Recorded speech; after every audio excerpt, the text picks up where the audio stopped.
Olá, seja bem-vinda, seja bem-vindo. Você já imaginou os bancos no banco dos réus? Penso que muita gente até desejaria que isso de fato ocorresse. Já ocorre, mas que ocorresse com mais frequência, dada a sensação de injustiça que clientes de banco em geral sentem, por exemplo, quando conseguem um financiamento e depois são cobrados por esse empréstimo com juros nas alturas. Quem utiliza o limite do cheque especial ou rola a dívida de um cartão de crédito também bem sabe como custa, como é caro o custo desse dinheiro, o dinheiro disponibilizado pelos bancos. E a forma como os bancos obtêm lucro, o chamado spread bancário, que é a diferença entre as taxas cobradas pelos bancos e as que são pagas na captação dos recursos. Existe alguma abusividade nessas operações? Toda essa reflexão está no livro Os Bancos no Banco dos Réus, do advogado Cândido Sá e do administrador de empresas Sérgio Andrade, livro que foi lançado agora, em abril de 2024, em Salvador. Cândido Sá, um dos autores da obra, é nosso convidado e é com ele que a gente conversa agora. Desde já, muito obrigado por aceitar nosso convite. Alegria, Jefferson, estar aqui. Eu vejo que, falei no spread bancário, um dos pontos que o livro deixa claro é que existe falta de transparência nas operações, nos valores do spread bancário. Ou seja, temos motivo real para colocar os bancos no banco dos réus? Sim, uma das questões claras que o livro aborda, querido Jefferson, é justamente essa falta de transparência, né? O que é que ocorre? Você tem, com o advento do Código de Defesa do Consumidor e também com a decisão do próprio Congresso Nacional de que os bancos estariam submetidos a este Código de Defesa do Consumidor, você tem o princípio da transparência muito claro e muito evidente na legislação, não só do Código de Defesa do Consumidor, como uma série de outras legislações, como a Lei de Proteção Econômica, a própria Lei de Usura, enfim, uma série de legislações que nós temos no parque de legislações brasileiras, né? Agora, o que a gente verifica claramente é que os bancos, eles captam recursos de diversas maneiras, né? Então, ele capta, por exemplo, muitas vezes, de você que simplesmente colocou lá um recurso na conta bancária sua e deixou lá, né? E esse recurso fica lá na conta bancária 20 dias, tal, enfim, você está correndo, não resolveu não investir naquele momento e vai usar o recurso para outra coisa, ficou lá 20 dias parado. Esse recurso ele pega e empresta a B, muitas vezes a 14% ao mês, né? Então, é um ganho aí enorme, porque ele capta a zero, desde que aquele recurso foi depositado, vamos botar aí que ele tenha 2% de custo de gestão do banco em si, claro, né?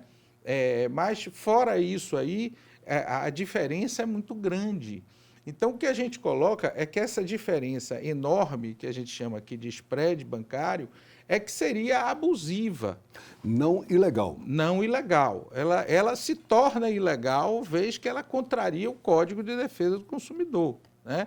Vez que ela é abusiva, ela é extorsiva, consequentemente, ela contraria os artigos que norteiam essa questão específica de abusividade e de extorsividade. O que justificaria colocar os bancos no banco dos réus. Isso. Isso ocorre? Ocorre. Porque, por causa desse motivo? Sim, porque o que é que a gente faz?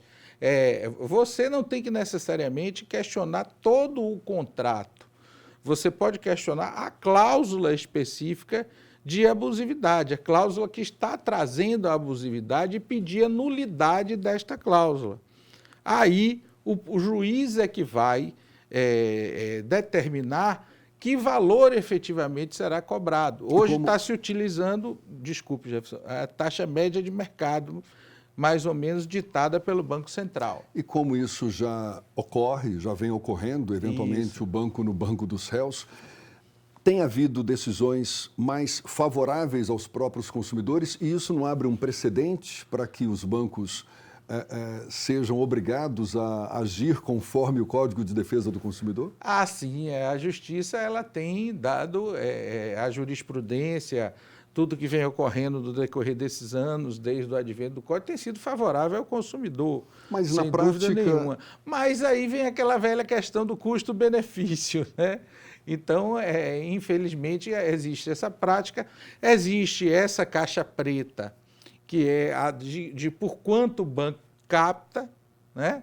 Porque, infelizmente, nesse sentido, os bancos, em geral, claro que não são todos, mas eles não informam o valor da captação do recurso que eles emprestam, e não informando o valor, você fica sem necessariamente conseguir consubstanciar a abusividade, né? Porque ele pode dizer, não, mas eu tomei a 12 e emprestei a 14. É a então, falta da não há abusividade, transparência. é a falta da Na transparência. sua avaliação, qual seria o spread, digamos, justo, tanto para o consumidor quanto para as instituições financeiras, levando em conta os princípios do Código de Defesa do Consumidor e a necessidade dos bancos obterem lucro? Claro. E isso você tocou aí num ponto importantíssimo, sempre com sua inteligência privilegiada, que faz necessário a gente entender o seguinte: o livro, Jefferson, não é contra os bancos, não é? Aqui ninguém, evidentemente que aí o nome, né, os bancos nos bancos dos réus, é um nome realmente forte, mas ele não é contra os bancos, nem contra a atividade bancária, porque ela é absolutamente necessária numa estrutura capitalista, uma sociedade como a nossa. Sem os bancos, a sociedade, o próprio governo, o povo não subsiste. Banco é uma atividade absolutamente necessária. O que a gente quer e defende é que essa atividade também se adeque à sociedade, né? Então, o tempo da inflação que nós vivemos, né, de 80% ao mês, etc., tudo isso já passou. Então, os bancos eles têm que voltar um pouco, digamos, para uma situação real, condizente com a atualidade. Agora, Então, Cândido, desculpa te interromper, mas desde que eu me entendo por jornalista, que eu vejo os bancos cobrando juros exorbitantes, que essa cobrança ou esses juros são historicamente absurdos em comparação com instituições financeiras de outros países. Ou seja, por mais que tenha tido avanço com o Código de Defesa do Consumidor, com decisões da Justiça favoráveis ao consumidor, a gente não percebe mudança prática dessa realidade. Estou errado? Está certíssimo. É porque aí você precisa de dois tipos de engajamento. Primeiro, da sociedade, né? Que isso eu acho até que está ocorrendo e cada vez mais fortemente. A sociedade está reagindo muito a essas taxas de juros altas, etc. E segundo, da nossa classe desculpa política. Te interromper, né? de novo, mas reagindo de que forma? Não, você verifica o seguinte: se você fizer, por exemplo, eu já vi pesquisas de instituições confiáveis ou instituições em que a população não gosta. Banco está lá embaixo, entendeu? São instituições a reputação está lá embaixo, né? Que as pessoas não gostam. Por quê? Porque justamente em vez de ser uma casa onde o povo vai pedir uma ajuda, obviamente remunerar por essa ajuda, né? É um negócio, o banco é um negócio, o banco não é uma instituição de caridade, né? Ele está ali para fazer o negócio dele e é justo que ele seja remunerado. Agora, também não pode ser ao extremo, justamente porque normalmente a pessoa que vai ao banco é aquela pessoa que está profundamente necessitada.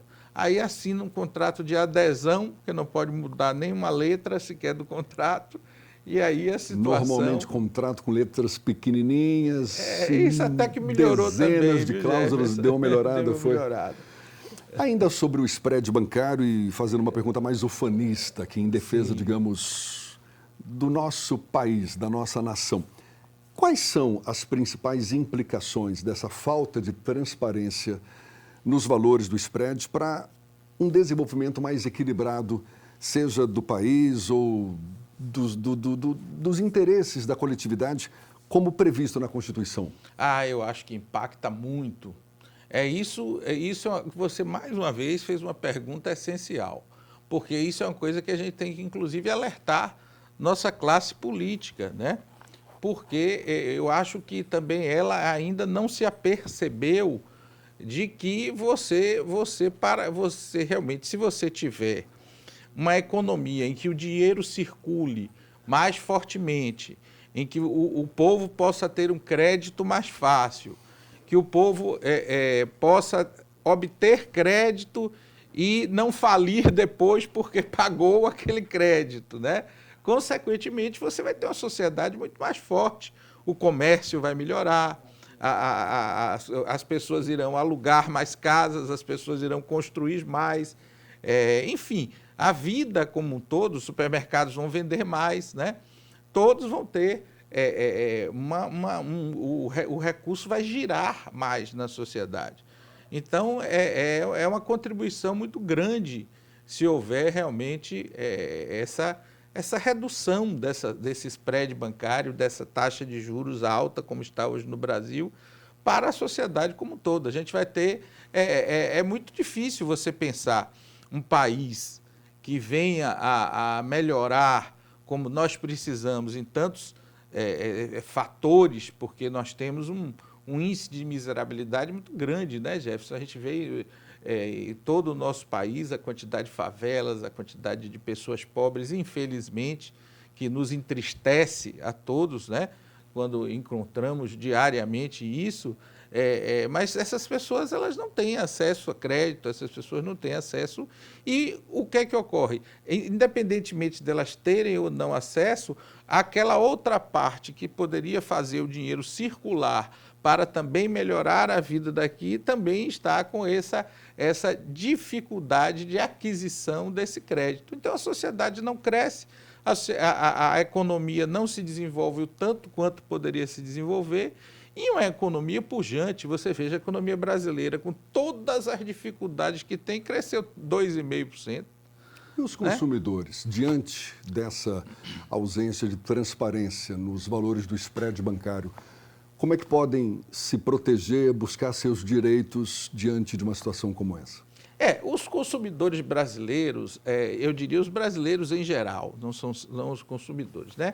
Eles precisam buscar criar um pouco o hábito de consultar mais os advogados, sabe, Jefferson? Aí você vai dizer, mas doutor Cândido, você está puxando brasa para a sua sardinha. Mas não é. Você tem um americano, você tem um europeu, e eles vão realmente fazer negócios jurídicos, vão alugar imóveis, todos eles vão com assessoria especializada de um advogado. Então, a gente precisa entender que isso é importante para que a gente possa fazer os negócios de forma correta. Perfeito. Esse volume 2 do livro, Os Bancos no Banco dos Réus, ele traz um olhar diferente sobre o ajuste, estamos falando disso de certa forma, não é? O ajuste das taxas de juros nas operações bancárias. Como é que essa nova abordagem contribui para uma relação mais justa entre consumidores e instituições financeiras? Mas essa resposta eu vou deixar para daqui a pouquinho, no nosso próximo bloco. A gente volta já nessa conversa com o advogado Cândido Sá. Os bancos no Banco dos Réus. É o principal assunto aqui. A gente volta num instante só.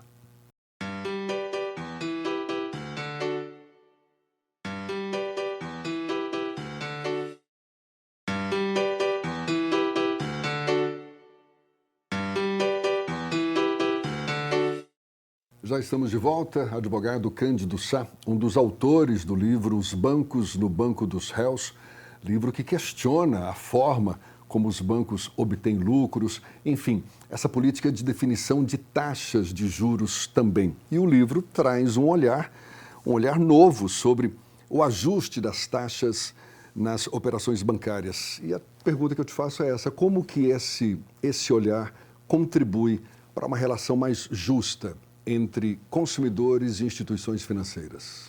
Eu acho que, primeiro, chamando a atenção da necessidade realmente de se olhar mais, de forma mais criteriosa, de forma mais focada este assunto, não é? Porque é um assunto, por isso que eu faço, inclusive, o livro com o nosso grande amigo Sérgio Andrade, que ele é economista, engenheiro elétrico e administrador de empresas. Então, é o homem dos números, né? Enquanto eu faço a parte jurídica, ele faz a parte dos números, dos cálculos, etc. Então, é preciso a gente olhar esse assunto com mais foco. A sociedade precisa despertar mais para isso, né?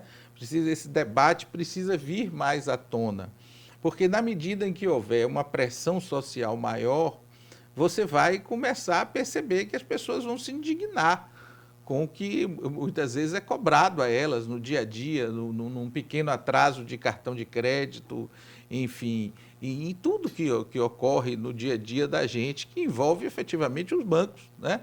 Então, com essa indignação, eu acho que essa pressão vai fazer com que realmente essas taxas baixem. Mas entendeu, vamos lá, Jefferson? Pressão de que forma? Porque os bancos, eles têm uma força muito grande. Claro, sem um dúvida. lobby muito grande junto aos nossos parlamentares, Congresso Nacional, para citar um exemplo. Claro. Que tipo de pressão? Porque, Não. como foi colocado aqui também, os bancos são uma peça fundamental para o nosso dia a dia, não é verdade? Super importante. É deixar de recorrer aos bancos, é fazer algum tipo de movimento com o apoio dos nossos legisladores, mudar a legislação. Como é que a gente definiria a melhor pressão para mudar essa lógica bancária? Eu acho que, sem dúvida nenhuma, aí os legisladores são fundamentais, né? Eu acho que a sociedade, como funciona normalmente, né, querido Jefferson? A sociedade despertando para o assunto, ela vai pressionar a sua classe política, para que essa classe política comece a discutir. Eu fui convidado à Comissão de Constituição e Justiça, lá da Câmara dos Deputados. Eu fui falar sobre o assunto, se discutiu. Então, foram 25 ou 28 deputados que fizeram parte lá da sessão, então foi muito interessante, anotou-se muitas coisas. Então, eu acho que a gente tem como ir pensando, inclusive com os próprios bancos, não é? Porque existem formas também dos bancos ganharem, no geral, aumentando, seria aumentar a base que também venha até ele, porque hoje está muito restrita justamente por essa incapacidade de pagamento. Historicamente, haveria algum caso que tenha sido marcante, que tenha sido determinante para a mudança de comportamento dos bancos? Assim, um caso eu não sei, mas você tem uma pressão muito grande. Por exemplo, essa questão que você falou aí dos lobbies, muito acertadamente. Os bancos eles fizeram um lobby muito forte para não se submeterem ao Código de Defesa do Consumidor. Se você me perguntar por que eles perderam esse lobby, eu realmente não lembro aqui, não acompanhei. Mas efetivamente perderam, porque eles se submeteram, tiveram que submeter por lei ao Código de Defesa do Consumidor, que para eles não é interessante, entendeu? Porque é aí que está justamente o princípio da abusividade, etc. Para eles não é interessante. E voltando àquela questão que a gente já abordou aqui, mas essas vitórias pontuais que os consumidores conseguem na justiça acabam sendo meramente pontuais mesmo, não servem de referência para mudança de comportamento dos bancos, a não ser para aquele caso específico.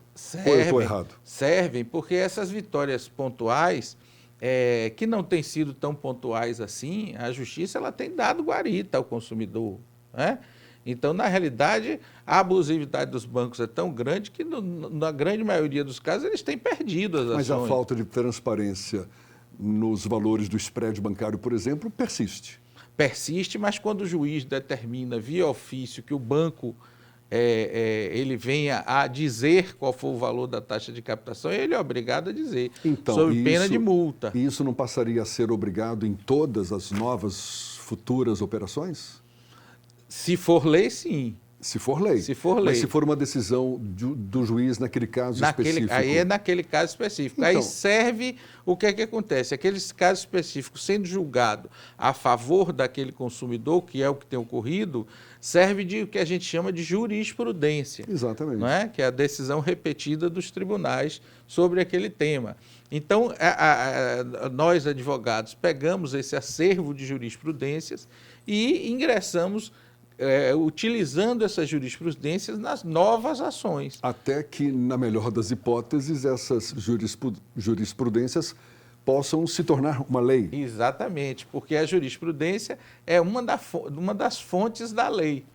Não é? A doutrina, a jurisprudência, os costumes, todos são fontes de lei.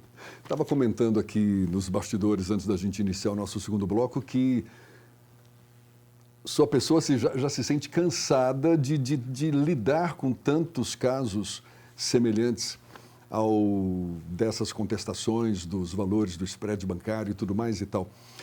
Qual tem sido a percepção sua do ponto de vista dos consumidores, desses que buscam a ajuda da justiça, enquanto desafio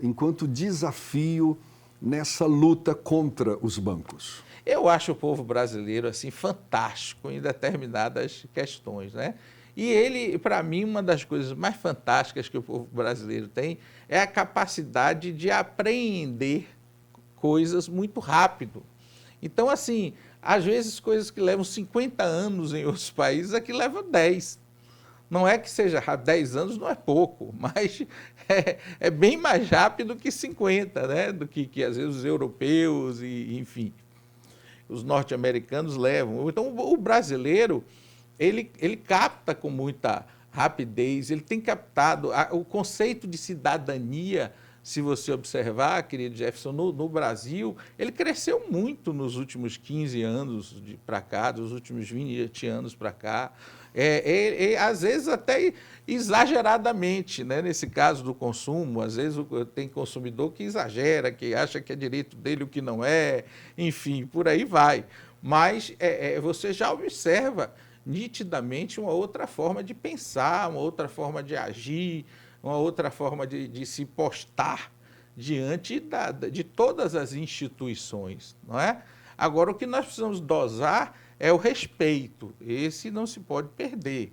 Você pode ter opiniões diferentes, opiniões divergentes, mas lembrando sempre que as instituições são as instituições, não é? Que as empresas são as empresas, que os bancos são os bancos. Então, tem que ter um debate democrático, mas sempre com o critério do respeito em primeiro lugar. A gente está falando da importância do papel dos bancos, historicamente, dessa luta dos consumidores contra a abusividade de muitas instituições financeiras e do lobby que os bancos exercem sobre os nossos legisladores em geral, ou seja, é uma briga grande essa daí, não é? Até que ponto esse cenário também ocorre nessa nova realidade que a gente vive hoje? Aí estou me referindo às novas tecnologias, a esse ambiente de metaverso, sim, onde já se faz muitas operações, não é? Já se fazem, sim, muitas operações financeiras, sim, usando tecnologias que a gente nem imaginava que pudessem ocorrer. Tem havido algum tipo de abusividade, algum tipo de injustiça, digamos assim, nesse ambiente também, nesse ambiente digital, que para os próprios bancos, muitos deles, penso eu, ainda também é um universo que não está totalmente dominado? Claro. Tem. Na realidade, o que você, quando você vai pegar essa relação, digamos assim, vamos chamar da internet, né? Que é na internet onde ocorrem a grande maioria desses problemas com os apps de banco, etc.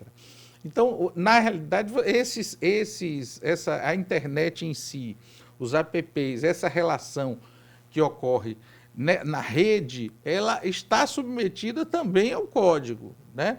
Então, você tem que ir buscar adequar dentro dessa realidade da internet a legislação que existe hoje. Claro que, como nós conversamos há pouco, vai se criando jurisprudência sobre coisas novas que realmente não existiam quando o código foi promulgado. Mas, por exemplo, hoje já existem operações numa plataforma, numa tecnologia chamada blockchain, Sim. que é totalmente fora do paradigma convencional. É o tipo de operação descentralizada, não tem uma instituição financeira por trás disso, não existe um governo por trás disso. De fato, uma nova ordem, não sei se ainda no nível de algo incipiente ou se já, de fato, está tomando conta de vez dos mercados, mas nesse ambiente em que foge a lógica convencional, já tem havido algum tipo de demanda de consumidor que se sente também prejudicado? Tem havido, sim. Tem havido, sim. E é interessante que cada vez mais você tem... E reclama-se de quem num ambiente como esse? É isso que eu ia lhe dizer. Num ambiente aí como esse, a gente precisa tomar cuidado, às vezes, porque às vezes a ideia de que não existe um responsável, mas existe, entendeu? Se você for buscar a fundo, alguém é responsável por aquilo ali. Alguma empresa administra, alguma empresa ganha, né? Não adianta a gente fugir muito do arcabouço capitalista, porque a internet está dele. Então, ali você tem alguém que está ganhando e vendendo algo a outrem, né? Portanto, você tem o que se chama de negócio jurídico, que é algo que é normatizado pelo Código Civil também, enfim, por uma série de legislações brasileiras, né? A nossa legislação é muito boa, sabe, Jefferson? É claro que ela vai ter que ser trazida para a atualidade, para essa modernidade, essa coisa frenética e dinâmica que é a internet. Mas a gente chega lá. Tem que chegar, né? Tem que se adequar sempre à nova realidade. Para a gente encerrar, Cândido, diante das propostas apresentadas no seu livro, Os Bancos no Banco dos Réus, quais as perspectivas, os próximos passos, digamos assim, para promover mudanças significativas na legislação financeira brasileira, garantir uma maior transparência nos valores do spread bancário? Eu acho que a gente realmente engajar a sociedade, engajar a nossa classe política na necessidade dos bancos apresentarem esses números de captação. Porque se abrir essa caixa preta da captação, do valor pelo qual é captado, aí você tem como medir e aí não há como escapar, ou é ou não é abusivo, entendeu? E aí os tribunais vão ter que definir o que é realmente esse parâmetro de abusividade e em cima desse parâmetro de abusividade vai se trabalhar para que a gente tenha, aí sim, com a classe política se engajando, um país melhor, né? Porque o que a gente quer aqui é que os bancos fiquem bem, que a sociedade fique bem, que o país esteja bem, que a economia corra bem para que todos, enfim, vivam com felicidade, não é, meu amigo? É isso aí. Advogado Cândido Sá, sempre um prazer conversar sobre esses e outros assuntos com sua pessoa, que eu admiro muito também. E muito obrigado pela sua disponibilidade. Digo eu, a você que também é alguém que mora no coração. Igualmente. Muito Abraço obrigado. forte. E muito obrigado a você também que acompanhou esse nosso bate-papo. Até uma próxima. Tchau, tchau.